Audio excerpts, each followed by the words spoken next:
Hey guys, Richard Blaine here. Thanks for stopping by my Healthy Meal Recipes channel tonight. Tonight is my second video on my new channel of Healthy Meal Recipes. It's going to be a vegetarian dish. It's also going to be a gluten-free dish. A lot of people know me for my pasta recipes on my Easy Cooking channel. So I thought tonight I would make a really nice pasta recipe here on my Healthy Meal Recipes channel. It's going to be gluten-free, it's going to be pasta, it's going to be delicious. It's going to be a combination of pasta with Kalamata olives, tomatoes, onions, and the warmth of pasilla chilies. Not hot, the warmth of pasilla chilies.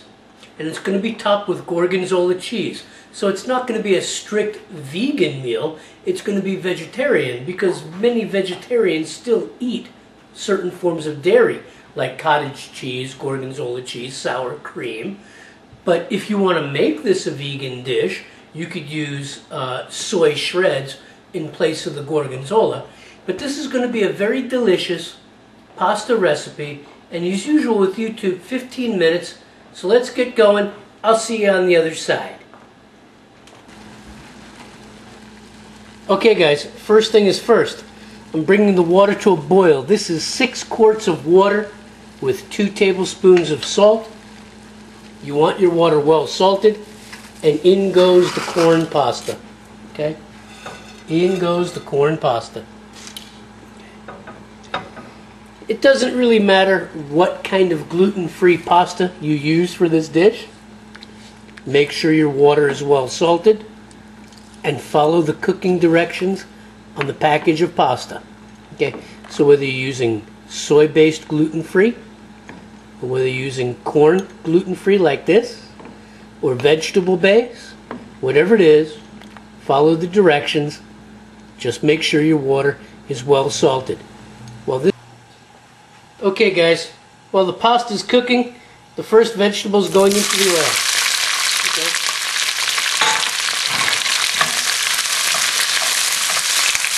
This here is 2 pasilla chilies cut into strips.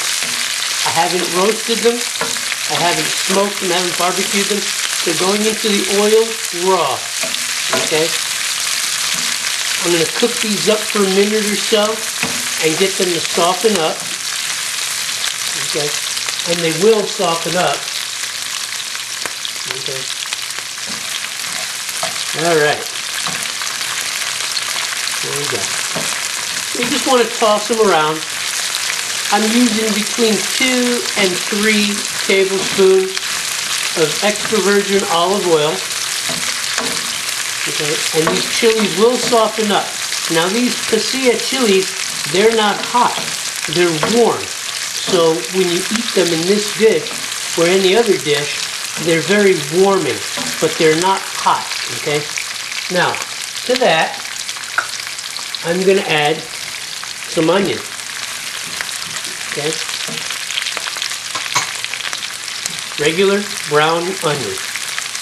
Okay. I'm going to toss this around a little bit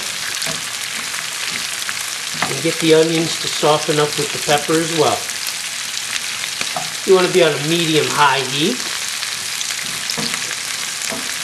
Okay. And this will take about 3 to 5 minutes to soften up because the pasillas have a fairly dense skin. Okay? So, I'm going to add a little liquid or a little moisture into this mixture by adding some Roma tomatoes, cut the long way, seeded and cut the long way. This will add moisture. Okay? This will add moisture to this combination. It's a lovely combination of color. I mean, just look at it. Red, white, and green. Nothing more Italian than red, white, and green. Okay? So, I'm going to saute this for about 3 to 5 minutes. Get them to soften up, all these veggies to soften up. And then I'm going to make some additions to it. And we'll move forward. Okay guys, just to let you know, in order to soften up these vegetables quicker, because like I said, the pasilla chili has a very dense skin, and the onions are fairly dense. So what I've done is I've sauteed them, I've stirred them with a spoon, and on a high heat, I've put the lid on, and as you can see, there's moisture accumulating on the top of the lid because I'm allowing these vegetables to baste in their own juices for about 5 minutes. It's going to help soften them up, and it's going to help with the sauce that we're going to create to go with it. So I'm going to let this go for 5 minutes, and I'll see you in a little bit. Okay guys, the pepper, the onion, and the tomato have softened up. Okay? It smells delicious in here. Look at the color. Okay, now, no meal would be good, pasta-wise, without a little garlic. So, we're putting some freshly minced garlic. Oh, it smells delicious in here. Who said vegetarian food is boring? Whoever said it is out of their mind. Look at that. The tomatoes are breaking down. They're seeded. They're breaking down. Okay. Now, I'm also going to add some dried basil. All right. It's starting to smell so good in here, it's ridiculous. Here we go. Dried basil. The recipe for this dish, you'll be able to find it on my blog. So, there we go. Alright. And to this we're also going to add some dried, crushed oregano bulbs. Make sure when you add the oregano that before you add the oregano, you crush the bulbs. If you don't crush the bulbs, you end up doing yourself a disservice with the flavor. Now, to this sauce, I'm going to add 1 ladleful of the starch water from the pasta. There we go. Look at that. Woo-hoo. This is going to be delicious. And while that pasta water is cooking in, Kalamata olives with olive brine. You notice I didn't put salt into these vegetables, okay? I did salt the water, but you notice I didn't salt these vegetables. And that's because I used the brine, okay, from the olives. Okay, these are Kalamata olives. It's 1 cup of Kalamata olives, about 3, maybe 4 tablespoons of the brine. That's why I didn't add any sea salt or any table salt, okay? There we go. The starch water from the pasta is going to help further break down these vegetables. And on top of that, I'm not going to add a lot, but just a couple of tablespoons, maybe about 4 or 5 tablespoons of Pomi marinara sauce. Okay? We're not going to bury the pasta in the sauce.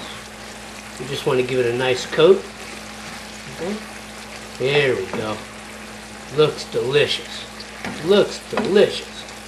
Alright, now, the pasta's done. I've put it aside. I'm going to let this sauce cook for about another 5 minutes with the lid on, and then we're going to be ready to plate. So hang on tight. Okay guys, the sauce is done. The peppers are soft, onions are soft, olives are soft. Cook your pasta until it's al dente, or a little bit before al dente, because you're going to add the pasta into the sauce, and it's going to continue to cook in the sauce and soak it up and cook until it's done. There we go. There we go. Okay. There we go. Now I'm going to turn this into the sauce. Okay. Oh, delicious. Delicious. Oh, look at that. Okay. Delicious. Okay. Now I'm going to mix this in a little bit more than I wanted to. but that's okay because I'm hungry. Okay, I'm going to mix this into the sauce, and then I'm going to plate it. It's going to cook here for about 5 minutes, and I'll be back in a little bit. Hang on tight. Okay guys, there it is. Gluten-free vegetarian pasta with pasilla chilies, brown onion, Kalamata olives. Okay, now on top of that, for some of us, we like a little heat, and everyone that knows me knows I like the heat. If you watch my other channel, you know I love the heat. So to this, I'm going to add some hot red chili flakes all around because I do like the heat. Okay. Now, because this dish is not strict vegan, but it is vegetarian, I'm also going to add gorgonzola cheese. Okay. All around. Okay. There we go. I love gorgonzola cheese. Okay. My favorite pungent blue cheese, gorgonzola. Okay, all on this dish, just delicious. All right, lots of it. I love gorgonzola, and there it is. My vegetarian, gluten-free pasta dish of the night: corn pasta, Kalamata olives, pasilla chilies, onions, tomatoes, olive brine, gorgonzola cheese, and red chilies. Okay? Make this dish. Make it your own. Make it any way you like. It certainly is delicious. I want to thank you for watching, and I'll see you on the next video. Hey guys, Richard Blaine here. I want to thank you for stopping by my Healthy Meals recipe channel. This is my second video on this new channel, and more to come, lots more to come. I hope you enjoy this recipe. It's really delicious. It's really colorful. Okay, you don't have to use cheese on it. If you want to make it strictly 100% vegan, you can use soy shreds, but I made this in a vegetarian way because there are many levels of vegetarianism, and I myself am still learning all about it. But I'm glad you stopped by, and I want to thank you for watching, and I hope to see you on the next video. Thanks a lot for stopping by. Take care. I'll see you next time.